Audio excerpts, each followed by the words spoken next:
Bakit ang liit ng nababawas sa principal amount ng loan ko kapag nagbabayad ako ng monthly amortization? Tara, pag-usapan natin yan. Every time na magbabayad tayo ng monthly amortization bukod sa principal amount at interest, may mga insurance din na included dito kagaya ng MRI or mortgage redemption insurance or a sales redemption insurance, whichever is applicable. Usually, nagagamit yon pag nagkakasakit tayo or na-aksidente which lead to death or total disability.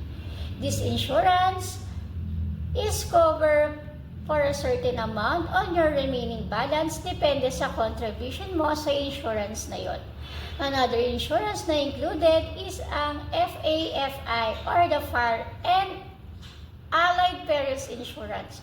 Cover naman ng insurance nito ang damage or destruction caused by fire, lightning, and explosion of domestic appliances. Para sa akin, maganda na covered ang property sa mga insurance na to kasi we don't know what will happen in the future.